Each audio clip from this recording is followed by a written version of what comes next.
FedEx brand is a powerful brand, so FedEx Office. So what you're trying to cultivate is that, especially salespeople, they can stop it there, and there is a cubicle, they can use laptop and get their reports printed and use that as the office.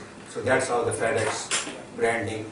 Another very amazing thing that I noticed is, though you were a B2B kind of a brand, which normally dealt with, let's say, companies and all that, your communication at times was very B2C. For example, you have the MBA ad, which I don't think many people would have seen out here, but in North America, one was exposed to that. Or you have the FedEx Cup ads which were there.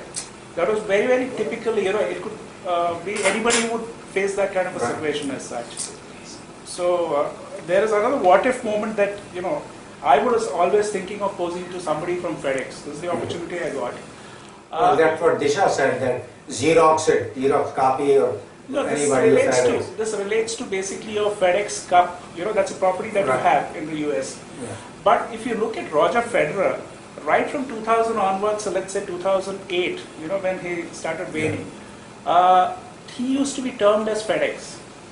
A lot of commentators used to be, but nobody tried to actually marry both together and get the mileage out of it.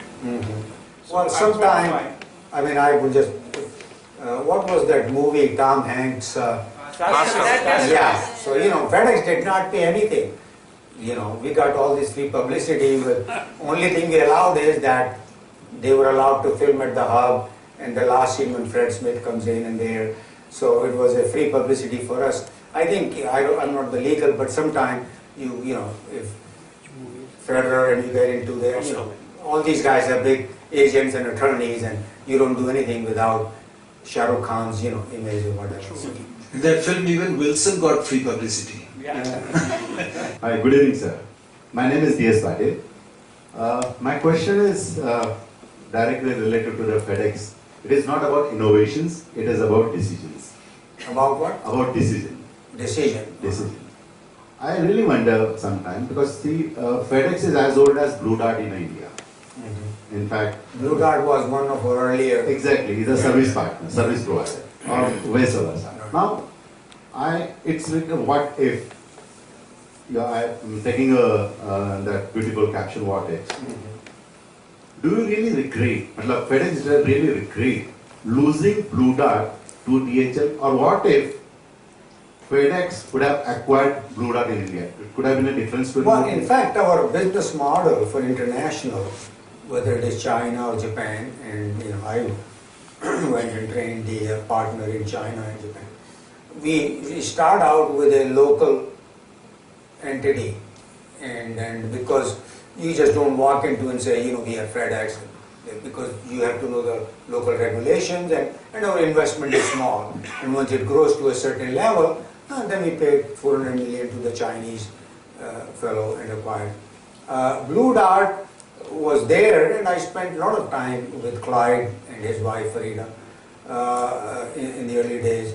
It just is that it strictly was a business decision. What was his value to us and what he thought his value to there was, and we started our own flight, Mumbai, now Delhi, and we have acquired Prakash Air Freight, last year and another. But that is relatively a very small company.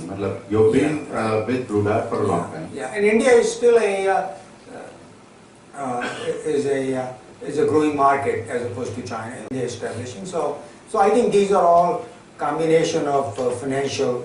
At the end of the day, makes sense. And there is no regret. My question is about disruptive innovation. How does FedEx take on disruptive innovation? How does FedEx take on disruptive innovation? There are small market players coming in with revolutionary technologies and are capturing market very fast. For example, Micromax in India. They were nowhere, but today they are a key market player. Is FedEx scared of these disruptive players, small scale, couriers? Will they grow up big? See, India is still a growing market. When FedEx idea was conceived, we had A.T. Kearney. They are a big-time logistic consultant in the US. And they estimated the total market potential to be $2 billion. And we said at that time, if we can get to $1 billion, we'll be in Fed City, happy. Now FedEx is 45 billion. So what happens is, it's like Xerox. Even Xerox came, if they had just counted the number of cyclo-style copies secretaries were making, who would remember cyclo-style copies? Yes. The blue copy. But when some new product comes, it creates its own market. So people make copies now of everything, libraries or whatever. So same thing is in this business, is if you can create that, logistics is not just a support function but key part of your value proposition. So the market in India is going to expand. There is plenty of room. So to answer your question, no, of course certainly FedEx has to keep innovating, and from air we went to ground to freight to supply chain solution, and we are into even ocean now. So you have to go where the market is. In fact, there are more people, it expands the market. And if you got a better mousetrap, you will get your market share. So I'm sure. My name is Arvind Saraf, and just a question that it's related to, again, environment, but how is creativity and innovation correlated with geographies? That even in US you find there are certain centers which are abuzz with the activity relating to creativity and innovation. Right. This morning I read that a lot of startup companies in India are now registering themselves out of Singapore or some other centers. So obviously it has got some relation to environment, like you said, but even in US you find Like polarization. Silicon Valley, Yeah. on the Or West Austin. Coast, or Boston, or some pocket in New York, Ann Arbor in Michigan. I think what happens is, like, if you're talking especially technology, now there is a biomedical centers, other places like Memphis is one of them, and Pittsburgh is a big Carnegie Mellon. So the infrastructure, and if you just look at the technology, if you're referring to that, that's where the VCs are, money is, and that's where they made their money. So it's easier to get venture capital, and once you create the Googles and the Facebook. So the infrastructure develops from people standpoint, from money standpoint, and it's the deals are made, or a cup of coffee, you run into people. So it kind of builds upon itself. But people can take the initiative to create a new infrastructure. So like Memphis, we call America's distribution center. It's not a big manufacturing. So because of FedEx, a lot of companies have come around the airport, international companies, they can give us a package by midnight, and it can be there at 8:30 in the morning. So instead of being all over, so they open up.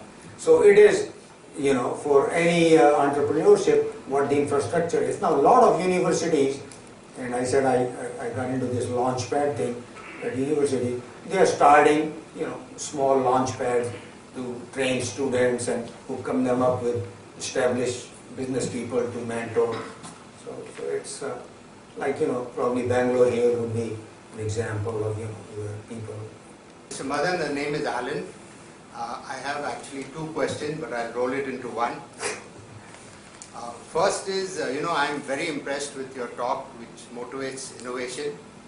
But I feel that maybe you haven't touched on measuring innovation.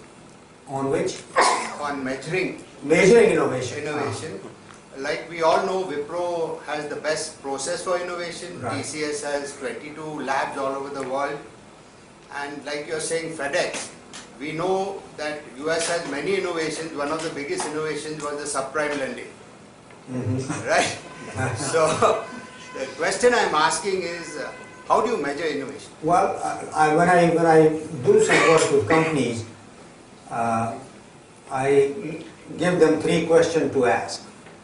One is, every 6 months or 12 months, management team needs to ask, how is my company better this year as opposed to a year ago? And when we say better means in serving the customer. That's the end of the day. That's what counts. Not anything else. Not internal processes. How are we serving the customer better?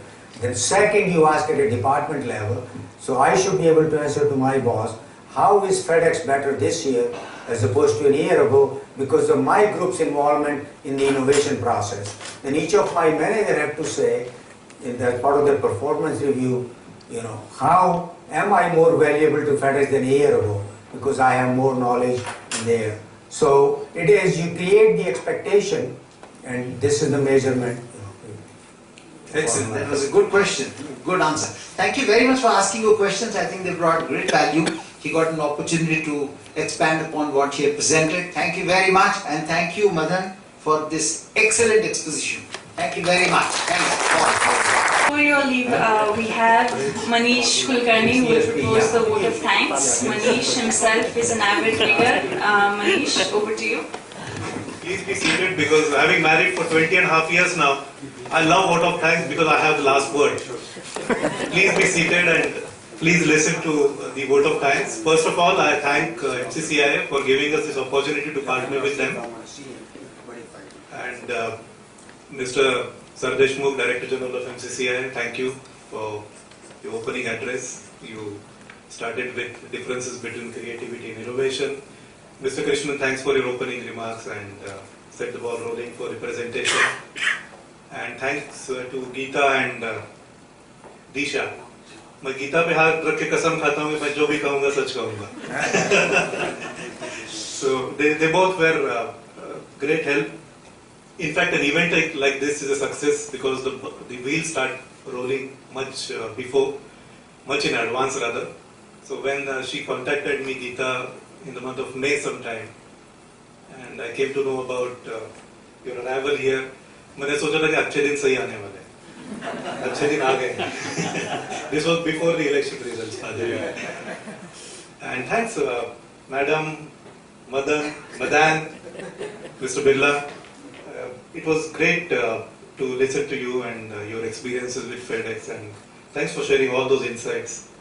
Just to close, I was googling upon innovation and how to define innovation, and your idea of small I to capital I.